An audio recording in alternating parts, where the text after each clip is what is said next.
전에 발걸음을 향하신 여러분들 모두에게 인생의 모든 수고하고 무거운 짐을 주님 앞에 내려놓음으로 말미암아 우리 하나님께서 여러분들의 심령 가운데 평강으로 가득 채워지시길 예수님의 이름으로 축복합니다. 아멘. 저는 2달 전부터 신앙생활을 이렇게 하라 라는 주제로 말씀을 전하고 있습니다. 특별히 주보에 나와 있는 순서들을 어떠한 마음을 가지고 접해야 하는지 말씀을 드리면서, 지난주에는 특별히 찬송가를 어떻게 불러야 되는가를 배웠습니다. 찬송가를 부를 때 한 소절 한 소절 믿음을 가지고 소망을 가지고 불러야 되고, 그렇게 부를 뿐만 아니라 6일 동안의 삶이 하나님을 찬송하는 그러한 삶을 살아야 된다. 따라서 한 곡 한 곡 찬송가를 그렇게 불러도 그렇게 부를 때 찬송이 나에게 위로가 되고 찬송이 힘이 되고 능력으로 나타나기 위해서는 6일 동안의 정결한 삶, 그 삶을 산 사람이 주일에 와서 한 소절 한 소절 믿음을 가지고 고백을 할 때에 나에게 찬송가 내용이 능력으로 소망으로 위로로 되어진다, 이렇게 말씀을 드렸습니다. 오늘 여러분들이 예배당에 와서 예배 시작하기 전에 한 4곡 찬송 불렀고, 예배 시작하면서 또 8장 찬송 한 곡, 총 5곡을 찬송을 불렀습니다. 지난주에 배운 대로 부르신 줄로 저는 믿습니다. 3분만 그렇게 부르신 것 같아요.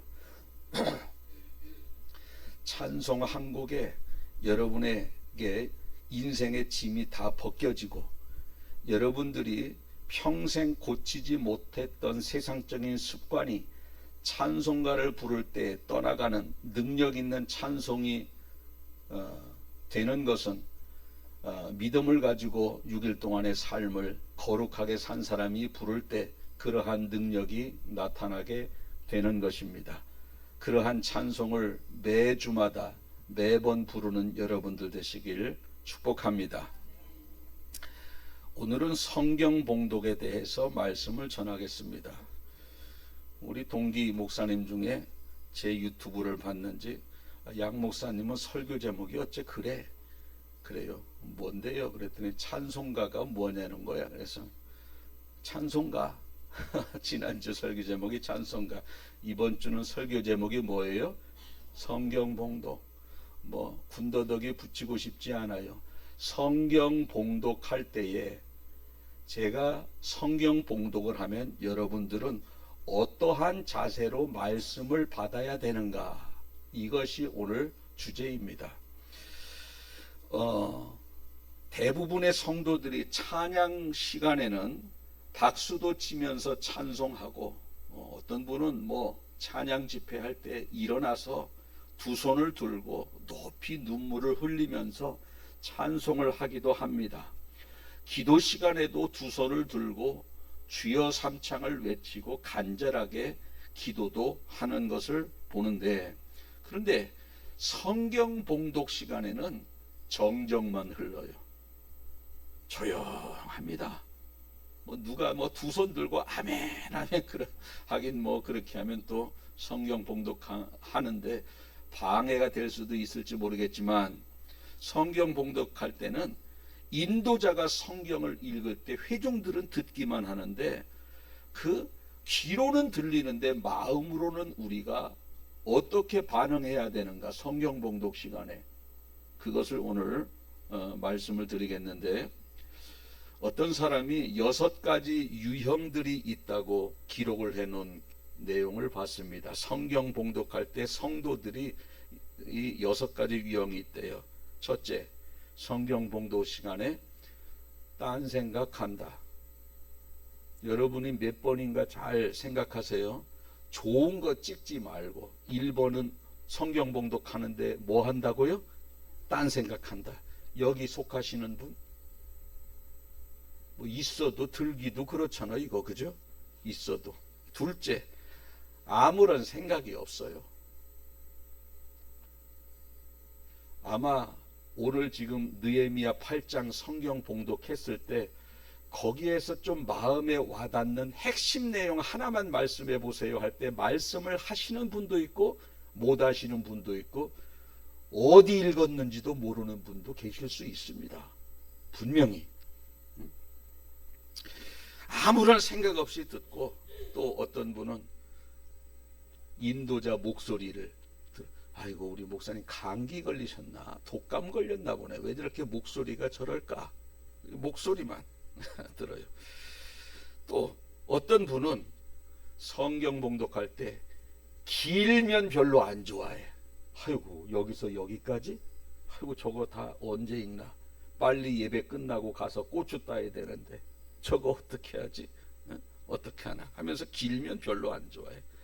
또 어떤 유형이 있느냐면 전날 너무 힘든 일을 해서 몸이 피곤하니까 잘 들어오지 않아요. 잘 들어오자 무슨 내용인지 잘 몰라.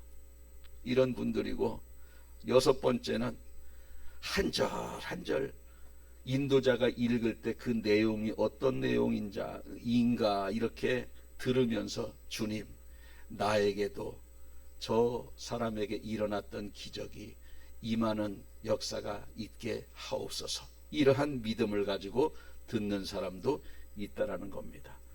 우리 백곡교회 모든 성도님들은 여섯 번째가 됐으면 좋겠어요. 여섯 번째가 베데스다 연못가의 기적을 우리가 거기에 38년 된 문둥병자가 일어났던 그러한 기적의 본문을 읽을 때 주님 나에게도 이런 기적이 임하기를 원합니다 라고 하는 그러한 마음을 가지고 여러분들이 성경 봉독 시간에 속으로라도 아멘 하면서 말씀을 접하는 그러한 여러분들 됐으면 좋겠습니다. 지금까지는 어떻게 들었는지 과거는 뭐 그렇게 다 지나간 거니까 어쩔 수 없습니다. 그러나 다음 주부터는 성경 봉독 시간에 오늘 배운 대로 성경을 듣는 여러분들 되시길 바라겠습니다. 두 가지를 말씀을 드리는데 첫째, 하나님을 경외하는 마음으로 말씀을 받아야 된다는 거예요. 경외 여러 번 말씀드렸어요. 두려움으로 존경심을 가지고 두려움, 존경심과 두려움 두 가지. 요게 바로 경외라는 겁니다. 그냥 존경만 하면 안 돼. 하나님 뭐 좋으신 하나님만 생각하면 안 돼요. 두려운 하나님도 우리가 생각해야 되는 겁니다. 뭐 은혜가 풍성하신 하나님, 모든 죄를 용서해 주시는 하나님이시지만 영원한 지옥불에서 인간이 고통을 당한다 할지라도 건져주시지 않는 무서운 하나님도 우리는 알아야 된다는 거예요. 알아야 된다는 겁니다. 그래서 이 하나님의 이 말씀을 받을 때 존경의 마음을 가지고 두려운 마음을 가지고 말씀을 받을 때는 자세가 달라집니다. 자세. 자, 오늘 본문에 보면 백성들이 하나님을 얼마나 귀하게 여겼는지 알 수 있어요. 수문 앞 광장에 많은 사람이 모여 있어요. 수문 앞. 우리가 수문 그러면은 어떤 생각이 나요? 여기 백곡천 저기 저 밑에 물 빼는데 우리는 거기를 수문이라고 그러잖아. 물이 백곡천에 많이 차면 빼야 되잖아요. 이제 홍수가 시작될 때. 그러면 저기 종박물관 그 뒤에 보면 뭐 이렇게 쇠를 이렇게 들면 콸콸콸콸 나오지 않습니까? 거기를 수문이라고 그래. 우리는 수문 앞 광장하면 그 생각을 해. 성경에는 그걸 말하고 있지 않아요. 수문은 뭐가 수문이냐? 예루살렘 성 주변에는 뺑 성이니까 뭐가 이렇게 쌓여 있을 것 아니겠어요? 그 성 주변에는 11개의 출입구가 있어요. 그 중에 하나가 수문이에요. 물을 가지고 떠가지고 들어갈 때 물 떠서 이동하는 그 문을 수문, 11개의 문 중에 한 가지가, 또 동물의 배설물이나 사람의 배설물을 퍼다가 성 밖으로 나갈 때 그 분문, 배설물, 분문, 거기는 그 배설물, 정화조 푼 그것은 그쪽으로만 다녀야 돼. 분문. 또 말이 들락날락하는 문, 말문.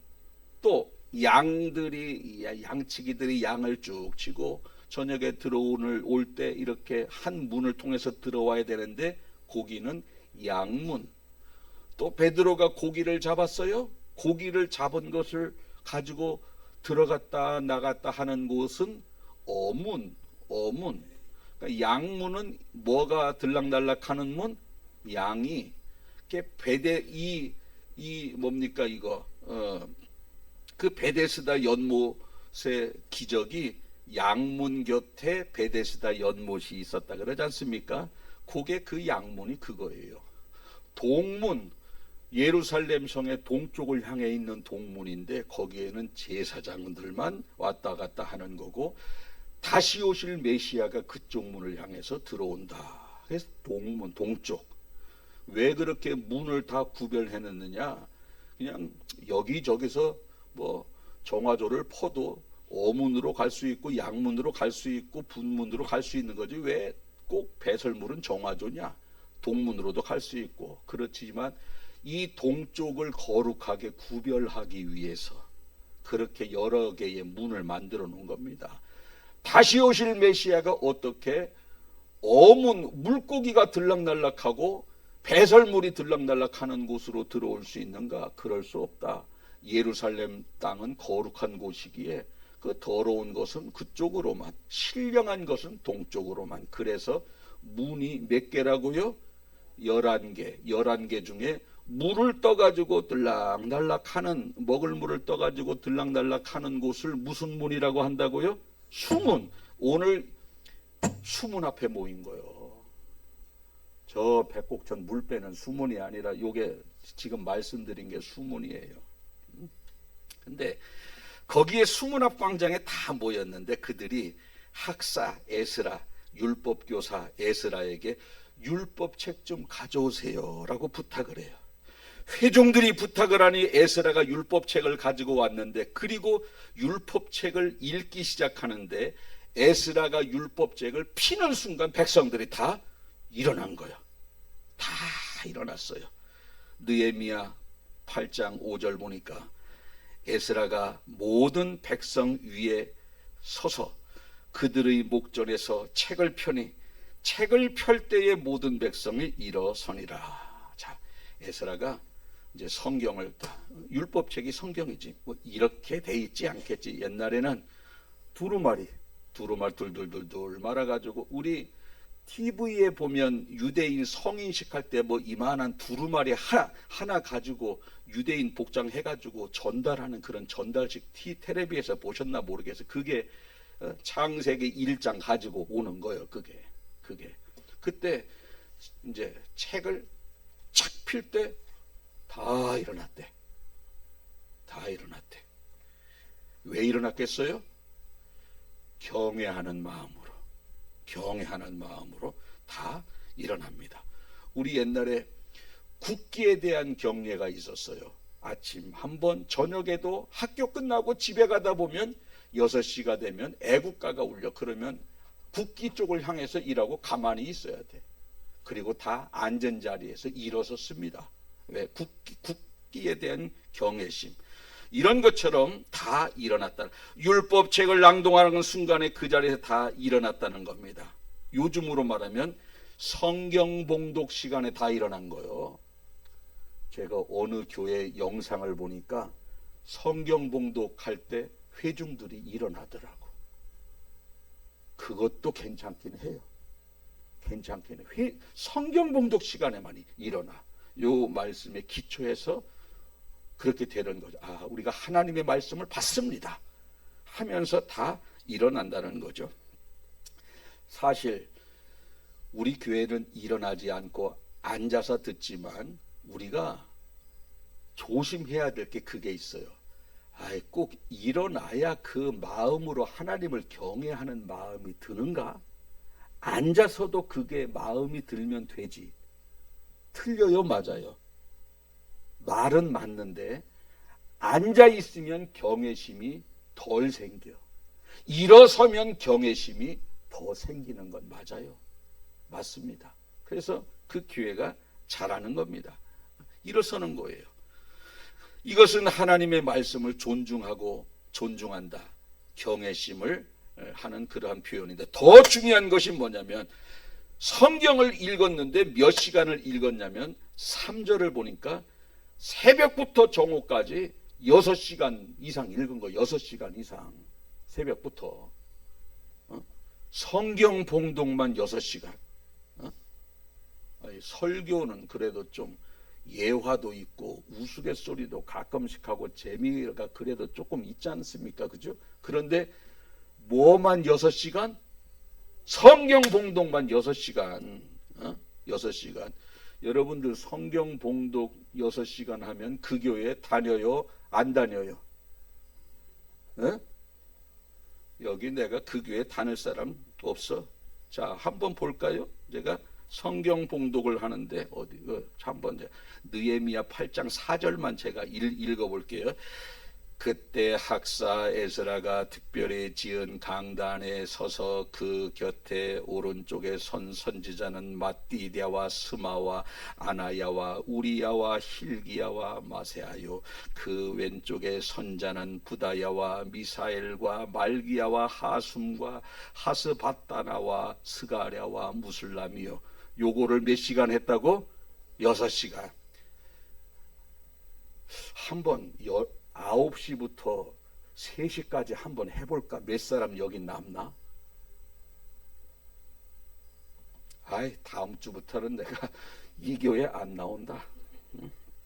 이 교회 안 나온다. 참, 그런데 이 사람들은요, 이 6시간 동안 성경 봉독을 하는데도 앉아서 들어요, 서서 들어요?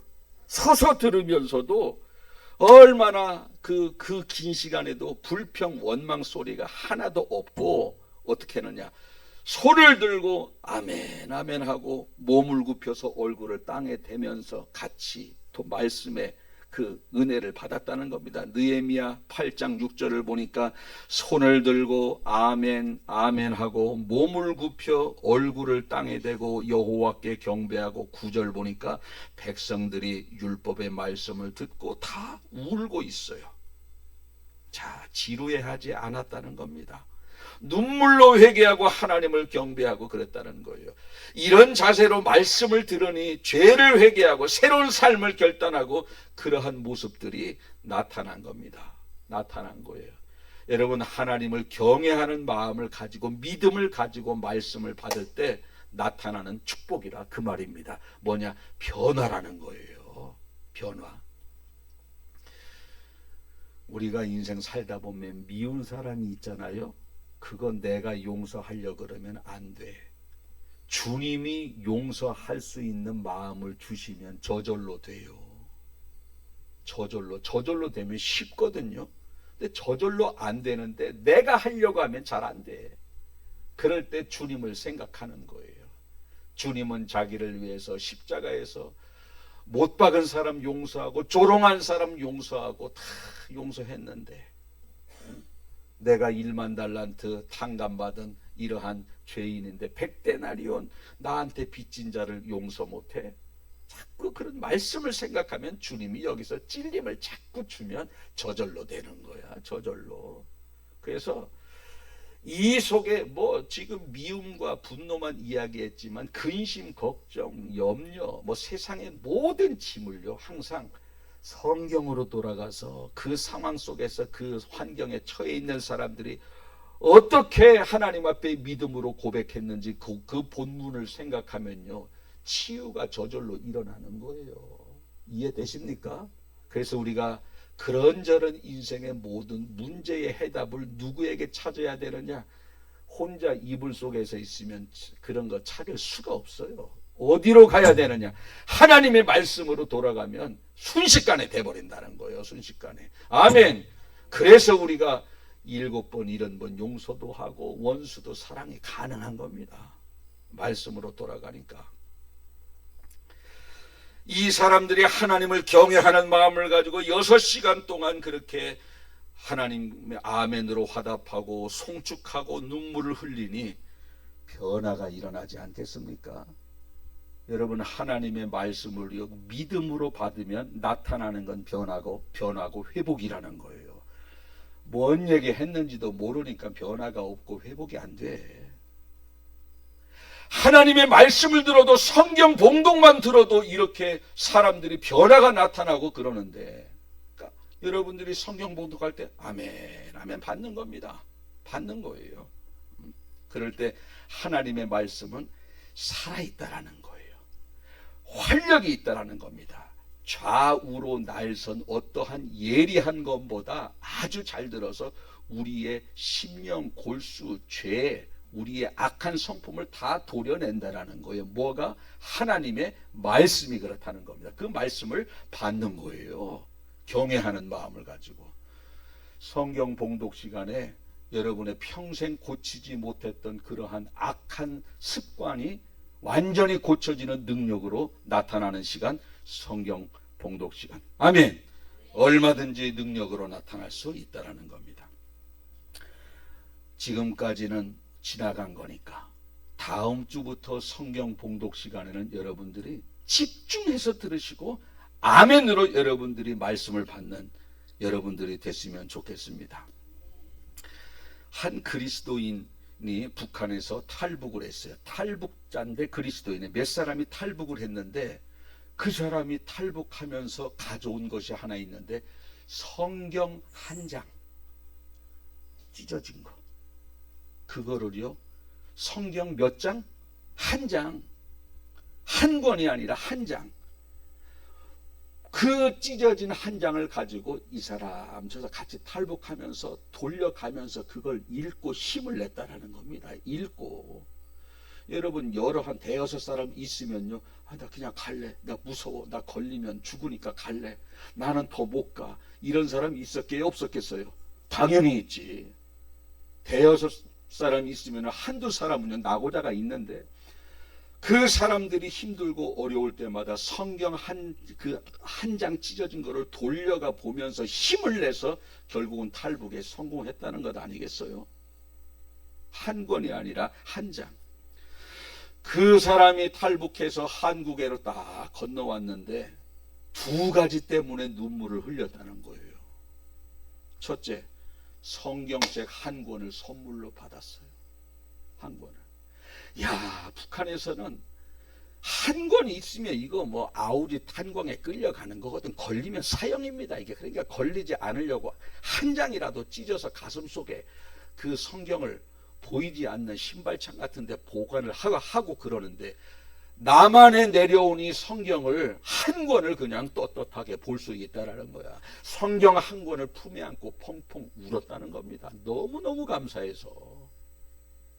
그리고 또 한 가지 눈물을 흘렸는데, 무엇 때문에 눈물을 흘렸느냐면 성경을 몇 권씩 가지고 있고 언제든지 읽을 수 있는 환경임에도 불구하고 읽지 않는 한국교회 성도가 너무너무 안타까워서 또 울었다는 거예요. 안타까워서. 여러분, 우리는 먹다가 조금 남으면 버리잖아요. 우리 정영식 집사님, 우리 탈북해서 오셨던 그 분이 뭐라는 줄 아세요? 처음에 밥을 막 버려서 깜짝 놀랐대. 밥을 버리더래. 밥을. 북한에는 죽도 못 먹는데 남한에는 밥을 버리더래. 그러면서 어떻게 저런 걸 저렇게 버릴까? 나중에는 본인도 버리고 있대. 본인도. 왜? 면에서 쌀 막 주니까 자기도 버리는 거예요. 본인도. 그러면서도 귀한 줄 본인도 이제 모르는 삶을 살아가는데, 저 북한은요, 버릴 쌀이 어디 있어요? 버릴 죽도 없어요. 그런데 너무 쌀이 많으니까 귀한 줄 몰라. 귀한 줄 몰라. 우리가요, 여러분, 언제든지 하나님의 말씀을 들을 수 있고, 교회 오면 언제든지 목사의 설교를 들을 수 있고, 집에 있으면 언제든지 성경을 펼 수 있는 이러한 환경에 살기 때문에 하나님의 말씀이 얼마나 귀한지 모른다는 거예요. 제가 옛날에 중국의 묘족에 그 선교지를 간 적이 있어요. 지금으로부터 한 23년 전 되는 것 같아. 그 묘족은 산 꼭대기 이거거든요. 중국은 62개 소수민족인가 60개인가 62개인가 뭐 그래요. 거기 소수민족인데 힘 있는 한족들은 베이징 같은 데 살고, 힘 없는 이 족들은 산 꼭대기 사는 거예요. 근데 그 묘족은 힘이 없어요. 산 꼭대기 사는데 얼마나 거기까지 덜덜거리고 트럭 타고, 트럭도 뒤에 사람 그 짐 실는 트럭 거기다가 한대 비포장인데도 차라리 거기 한번 갔다가 허리 디스크 다 걸릴 정도로 쿠션이 그래. 거기를 갔는데요, 올라가 보니까 집이 서너 채밖에 없어. 근데 성전은요 무지하게 커요. 이거 한 2배만 해. 아니 집이 서너 채인데 왜 성전이 저렇게 큰가. 그냥 내가 볼 땐 집에서 예배 드려도 되겠구만. 근데 한국에서 목사님 몇 분이 갔는데 그 성전에 400명이 들어있어요. 집이 서너 채밖에 없는데 이분들이 다 어디서 왔습니까? 그랬더니 묘족들은 다 산 정상에 사는데, 산도 있잖아요. 밑에서 올라가는 게 힘들지 그 산 정상의 능선을 따라서 이렇게 가면 그게 길이라네. 길. 그게 산 위에 길인 거예요. 그냥 거기에서 여기저기에서 10km, 20km 되는 데서 다 모인 거예요. 묘족이. 왜? 한국에서 목사님 온다니까. 거기 누가 목회하느냐? 전도사 한 사람이, 그 중국 조선족 전도사 한 명이 오토바이 타고 8교회를 돌아봐요. 8교회를. 그런데 한국에서 목사가 온다니까, 설교한다니까 400명이 모여 있는 거예요. 400명이. 그렇게 말씀을 귀하게 받습니다. 얼마나 뜨겁게 찬송하는지 몰라요. 우리가 도전받고 와. 우리가 엄청나게 참 너무너무 기억에 남는 그러한 선교 여행이었었는데, 이렇게 우리가 너무 흔하고 언제든지 성경을 읽을 수 있는 환경에 살기 때문에 귀한 줄 모르는데, 탈북한 성도들의 간증을 들으면 성경을 향한 저들의 열망이 얼마나 간절한지 몰라요. 오늘 우리는 하나님의 말씀이 소중한 말씀이라는 것을 깨달아야 된다는 겁니다. 하나님의 말씀 속에 생명이 있고, 하나님의 말씀 속에 두려움이 떠나가는 능력이 있고, 할렐루야. 그 한 장 가지고 6명이 돌려가면서 읽으면서 낙오자가 없이 탈북에 성공한 거예요. 그 성경 없었으면 절반은 뒤로 갔다라는 거죠. 왜? 6명이 서로 아는 사이인데 저 사람 의지 약하고 건강 약한 거 다 알거든. 문제가 저 사람이 끝까지 갈까? 한 장의 성경 가지고 읽어가면서 승리한 겁니다. 하나님의 말씀을 이렇게 믿음으로 읽고 소중함으로 읽게 되면 그것이 얼마든지 포기할 수밖에 없는 상황이지만 승리하는, 결국은 탈북에 승리하는 귀한 열매로 나타나게 되는 것입니다. 여러분들은 말씀을 귀하게 여김으로 말미암아 인생 살아가면서 여러 가지 힘든 모든 문제들을 한 장의 성경으로 다 해결되는 그러한 능력 있는 삶을 사시길 예수님의 이름으로 축복합니다. 둘째로 성경 봉독 시간에는 하나님이 말씀하시는 시간이라는 거예요. 하나님이 말씀하시는 시간. 제가 성경 봉독, 지금 설교 시간에는 그래도 사람의 생각이 좀 섞이잖아요. 성경 봉독 시간에는 사람의 생각이 없어. 온전히 하나님의 말씀입니다. 온전히 하나님의 말씀이에요. 그때 하나님의 말씀으로 받아야 된다는 겁니다. 지금 내 귀에 들려지는 이 말씀은 하나님의 말씀이다. 전능자의 말씀이다. 나를 사랑하시는 그분의 말씀이다. 이 말씀을 가지고 그걸 믿음으로 받을 때 우리가 하나님의 은혜도 사모하게 되는 것이고, 내가 그 말씀을 믿음으로 받을 때 회개도 일어나는 것이고, 믿음으로 받을 때 심판도 두려워하게 되는 것이고, 그런 사람을 하나님이 돌보아 주신대. 또 돌보아 주신대. 이사야서 66장 2절에 보니까 나 여호와가 말하노라. 내 손이 이 모든 것을 지었으므로 그들이 생겼느니라. 여기서부터가 중요해. 무릇 마음이 가난하고 심령에 통해하고 내 말을 듣고 떠는 자. 왜 떨어요? 두려워서. 떠는 자, 그 사람은 내가 돌보아 주겠다. 어떤 사람? 마음이 가난하고 말씀을 들을 때 심령에 통해하고 내 말을 듣고 떠는 자, 하나님이 돌보아 주겠다, 책임져 주겠다, 그겁니다. 가장 먼저는 마음이 가난한 사람이라고 했어요. 가난하다는 게 뭐예요? 부족한 게 많아. 우리 세상적으로는 가난한 사람 갖고 싶은 게 많지 않습니까? 내가 가난해. 차도 갖고 싶고, 집도 갖고 싶고, 새 옷도 갖고 싶고, 좋은 살림살이, 좋은 거 입고 싶고, 이것저것 갖고 싶고, 가진 게 굉장히 갖고 싶은 게 많습니다. 물질에 가난한 사람은 물질을 갈망하고, 배가 고픈 사람은 먹을 것을 갈망하는 것처럼 마음이 가난한 사람은 하나님의 은혜를 갈망하는 사람. 아멘. 이런 사람 하나님이 돌아보신대. 여러분들은 교회 오기 전에 하나님의 은혜를 갈망했으면 좋겠어요. 돌아봐 주신대. 이런 사람이 은혜도 받는 것이 은혜를 받는 거예요. 은혜 그러면 무형적인 것만 말하지 않습니다. 물질이 필요한 사람 물질 주시고, 건강 필요한 건강 주시고, 회복이 필요한 사람 회복 주시고, 치유가 필요한 치유 주시고, 하나님이 돌아본다는 거면 어떤 사람? 마음이 가난한 사람. 마음이 가난한 것은 다 이렇게 필요한 것들을 많다 그랬지 않습니까? 마음이 가난한 것은 하나님의 은혜를 갈망하는 걸 말하는 거거든요. 그러니까 가난한 마음으로, 갈급한 마음으로 말씀을 받으라는 겁니다. 그래서 말씀을, 자, 이제 성경 봉독 시간에 나만 장군의 문둥병이 치료받는 성경 본문이 낭독되고 있으면, 하나님 나도 아파요, 나도 치료해 주세요. 이러한 가난한 마음으로, 갈급한 마음으로 하나님의 말씀을 받으라는 겁니다.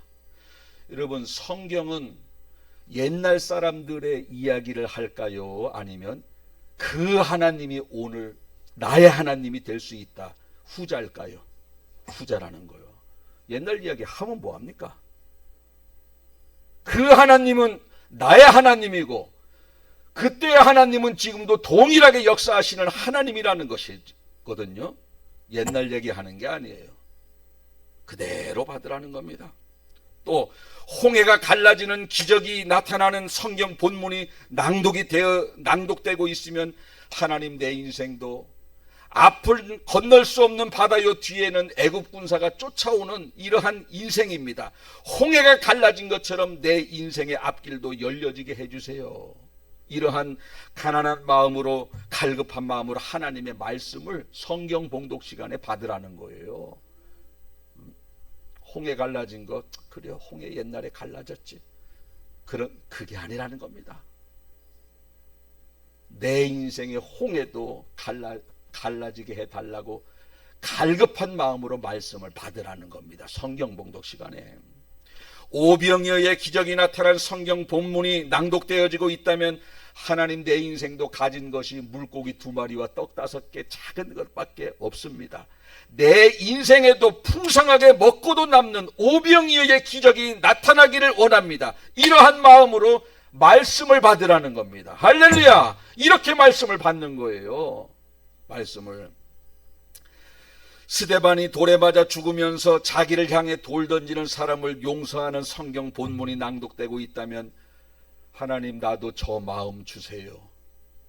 나는 왜 이렇게 미움과 분노가 가득해요?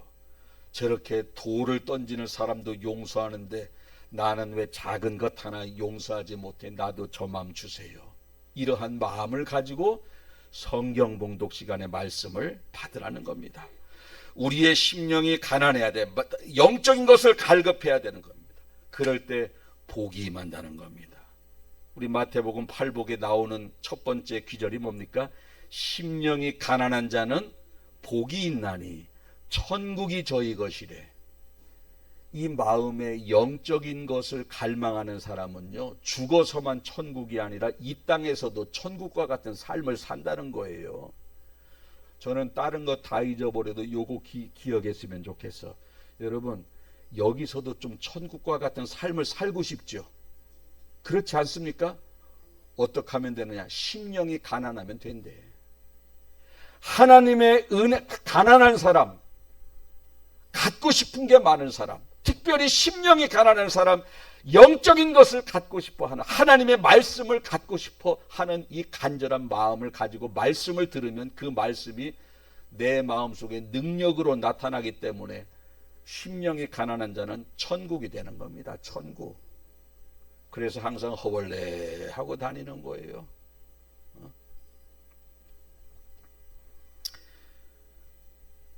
또 이사야 66장 2절 가운데쯤 보니까 뭐라 그러냐? 무릇 마음이 가난하고, 이사야 66장 2절 가운데쯤에 무릇 마음이 가난하고, 지금 했죠? 심령에 통회하며 내 말을 듣고 떠는 자, 그 사람 심령에 통회한다. 이 말이 뭔 말이냐? 통회, 마음이 찢어질 만큼 회개하는 것을 말하는데, 베드로가 설교할 때예요. 베드로가 설교할 때 3,000명, 5,000명씩 회개했다 그러지 않습니까? 그때 그 사람들이 왜 그런 역사가 나타난 줄 아세요? 베드로는요, 여기에 든 게 별로 없어. 베드로는, 바울은 여기에 많이 들었어요. 베드로는 여기에 들은 게 별로 없어요. 그런데 이 머릿속에 들은 건 없는데, 베드로가 무슨 설교를 했느냐 하면 이 설교했습니다. 여러분들이 십자가에서 못 박아 죽이신 예수가 하나님이 보내신 메시아입니다. 여러분들이 그것을 깨닫지 못하고 못 박아 죽였습니다. 그 설교한 거예요. 그때요, 예수 머리도 풀어헤치고 이상하게 왔다 갔다 하는 사람, 그 사람이 무슨 메시아야 이러면 회개가 나타나지 않습니다. 그 말씀을 받을 때 오늘 베드로를 통해서 나에게 어떠한 말씀을 주실까? 저분이 하시는 말씀을 내가 그대로 받기를 원합니다. 베드로가 그렇게 설교했을 때 그 말씀을 아멘으로 그렇게 그대로 받을 때 사람들이 어찌할꼬 하면서 사람들이 통회하고 자복하면서 회개했다라는 겁니다. 회개했다. 예수님이 설교해도요, 콧방귀 끼는 사람도 많고, 베드로가 설교했을 때 예수님은 3,000명, 5,000명 회개시킨 적이 없어요. 무슨 차이가 있을까? 예수님이 베드로보다 능력이 약해서? 아니거든요. 능력이 많으면 예수님이 더 많고, 말씀을 선포할 때 예수님이 더 잘 선포하지, 베드로보다. 그런데 왜 베드로는 3,000명, 5,000명씩 회개시키는데 예수님은 죽이려고만 해. 죽이려고만. 왜 그럴까? 회중들이라는 거예요. 회중들. 회중이 말씀을 어떻게 받느냐에 따라서 달려있는 거지, 설교자의 능력, 예수님의 능력과 베드로의 능력 차이가 아니고 회중이 어떻게 말씀을 받느냐, 그때 회개가 이루어지는 겁니다. 예수님이 설교할 때는 회개 5,000명씩 아니, 베드로가 설교할 때 3,000명, 5,000명 나타났습니다. 저는 여러분들이 텔레비에 유명한 목사님들 설교가 많습니다. 그러나 촌교회 목사가 설교해도요, 여러분들이 말씀을 베드로가 설교했을 때 그 회중처럼 받는 거예요. 지금 이 말씀이 나에게 하시는 하나님의 말씀으로 받는 겁니다. 그러면 여러분들에게도 회개의 역사가 나타나고 회복의, 치유의 역사가 나타나게 되는 것입니다. 왜? 말씀 자체가 능력이기 때문에. 그대로 받는 거예요. 주님, 나에게 오늘 이 설교 들으라고 여기 보내셨구나. 주님, 이거 그대로 받겠습니다. 받는 겁니다. 내 말을 듣고 떠는 자. 마지막으로 66장 2절 보니까 물은 마음이 가난하여 심령에 통회하며 내 말을 듣고 떠는 자. 왜 떠는다 그랬어요? 두려운 거야, 심판이. 두려운 거예요. 두려워. 요즘 하나님의 심판 이야기에도 안 떨어. 안 떨어요. 슬피 울며 이를 가는 고통당하는 사람들의 모습이 나에게 나타나고 그 부분을 성경 봉독하는데도 안 떨어. 안 떱니다. 행한 대로 심판받는다고 했고 내가 하나님 앞에 행한 게 별로 없어요. 그 본문을 성경 봉독해. 그래도 안 떨어. 왜? 두려움이 없어요. 그냥 듣는 거예요. 그냥 들리니까. 지극히 작은 자에게 어떻게 행했느냐에 따라서 왼편과 오른편으로 갈라진다고 했는데 내가 지극히 작은 자에게 한 것이 없고 약한 자를 섬겨준 것이 없는데 그 본문 성경 봉독해도 안 떨어. 그냥 듣는 거예요. 심지어는 지옥 설교해도 그 고통이 영원하다고 해도 안 떨어요. 어떤 사람 돌아보느냐? 두렵고 떠는 자. 하나님의 말씀을 들을 때 떠는 자. 이런 사람 하나님이 돌보아 주신대. 우리 그렇잖아요. 심판을 설교할 때 그 심판을 이런 사람이 심판을 받는다. 근데 그런 모습이 나에게 나타나고 있으면 그 본문 읽고 선포할 때 떨어야지 맞지 않습니까? 안 떤다니까. 왜 그래요? 안 믿어지지가 않는 거예요. 그래서 우리는 하나님의 말씀을 받을 때 믿음으로 받아야 돼요. 믿음으로 받는 거예요. 오늘 이 말씀을 여러분들이 생각하면서 하나님의 말씀을 받을 때 과연 우리가 어떻게 받아야 되는가? 오늘 말씀을 듣고 여러분들이 말씀을 받을 때마다 꼭 오늘 들은 대로 두렵고 떨림으로 또 가난한 그러한 심령으로 말씀을 받는 여러분들이 되셔서 그 무식한 베드로가 설교를 했을 때 사람들이 죄를 돌이키고 삶을 돌이키는 능력 있는 역사가 나타났는데 여러분들도 말씀을 들을 때 성경 봉독을 읽을 때마다 여러분의 약한 부분, 고치지 못했던 악한 습관들이 고쳐지고 질병이 치료받고 두려움이 떠나가는 그러한 능력 있는 말씀 되시길 축복합니다. 기도하겠습니다. 살아계신 하나님 고맙고 감사합니다. 오늘도 우리가 성경 봉독 시간에 아무런 생각 없이 앉아있는 사람, 또 정말 피곤해서 눈을 감고 있는 사람, 또 성경 본문이 조금 길면 별로 좋아하지 않는 사람, 여러 사람들이 있는데 오늘부터는 내가 말씀을 받을 때 에스라가 수문 앞 광장에서 6시간 동안 성경을 봉독했을 때 아무런 원망 불평하지 아니하고 그것을 그대로 듣고 하나님 앞에 두 손을 들고 하나님을 송축하며 찬양하며 아멘 아멘으로 화답했던 그러한 그들의 심령, 하나님의 말씀이 능력으로 나타난 것을 오늘 우리가 깨달았습니다. 6시간은 고사하고 10분만 성경 봉독해도 지루해할 사람 많이 있을 겁니다. 주님, 오늘 우리가 왜 하나님의 말씀을 들을 때 지루해야 합니까? 6시간 동안도 기쁜 마음으로 하나님을 송축하며 성경을 들었는데 오늘 내가 5분, 10분 그렇게 테스트를 해보진 않았지만 그렇게 성경 봉독을 할 때 분명히 지루함을 가질 것인데 왜 그런 생각이 들까요? 나도 하나님의 말씀이 꿀송이처럼 달게 하시고 믿어지게 하시고 그러므로 말미암아 나에게 소망이 생기고 치유가 생기고 회복의 역사가 나타나는 능력 있는 말씀이 나에게도 임하게 하여 주시옵소서. 내가 말씀을 받는 자세만 바꾸면 분명히 그 동일한 말씀이 나에게도 능력으로 나타나게 될 줄로 믿습니다. 말씀 듣는 자세가 달라지게 하여 주옵소서. 예수님의 이름으로 기도하옵나이다. 아멘.